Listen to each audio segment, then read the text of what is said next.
Hi மக்களே, இன்னைக்கு நம்ம மைசூர் ஸ்பெஷல் கோசம்பரி எப்படி வீட்டிலே செய்யறதுன்னு தான் பார்க்க போறோம். இங்கே எல்லா ஃபங்க்ஷனுக்குமே இந்த கூட்டு கண்டிப்பா செய்வாங்க. இல்லை வீட்டில் ஃப்ரீ டைம்ல கூட இதை செஞ்சு சாப்பிடுவாங்க. இது உடம்புக்கு ரொம்ப நல்லது.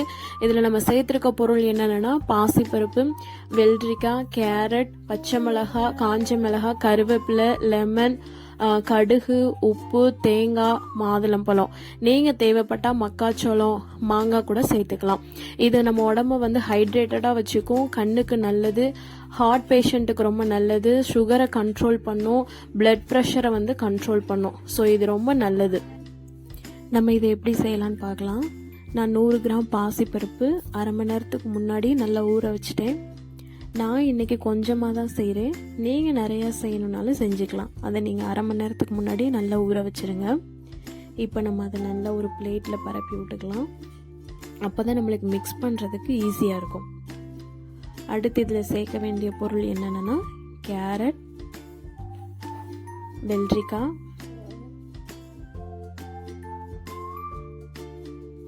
நான் ஒரு வெள்ளரிக்காய் எடுத்து நல்லா சின்ன சின்னதாக கட் பண்ணி வச்சு சேர்த்துட்ருக்கேன்.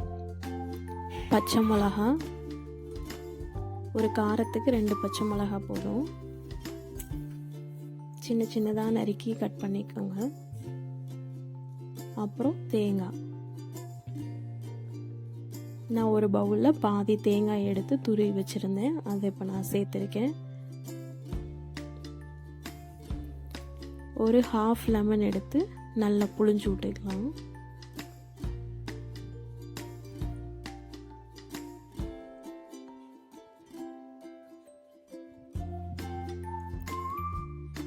கடைசியா மாதுளம்பழம்.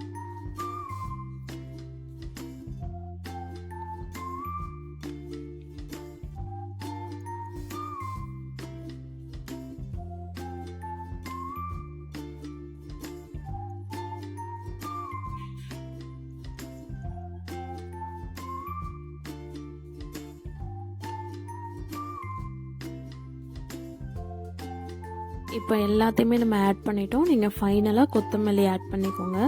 இப்போ நல்லா மிக்ஸ் பண்ணணும். நீங்கள் கரண்டியில் மிக்ஸ் பண்ணுறத விட கையிலே நல்லா மிக்ஸ் பண்ணிக்கோங்க, அதுதான் பெஸ்ட்டு.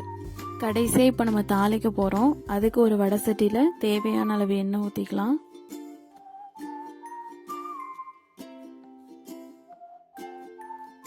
கொஞ்சமாக கடுகு,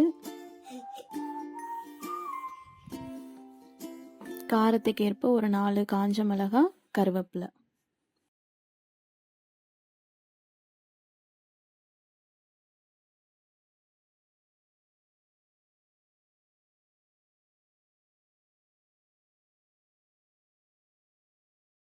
இப்போ நம்ம தாளிச்சு விட்டது இதில் கொட்டி நல்லா மிக்ஸ் பண்ணியிருக்கோம். இப்போ கடைசியாக உப்பு சேர்த்து நம்ம ஆட் பண்ணிக்கலாம். இதை நல்லா மிக்ஸ் பண்ணி விட்டு நம்ம எடுத்து சர்வ் பண்ணலாம். இது சின்ன குழந்தைங்களும் விரும்பி சாப்பிடுவாங்க. இதை அடிக்கடி வீட்டில் செஞ்சு சாப்பிடுங்க. வெயிட் லாஸ் பண்ணணும்னு நினைக்கிறவங்களும் இதை செஞ்சு சாப்பிடுங்க.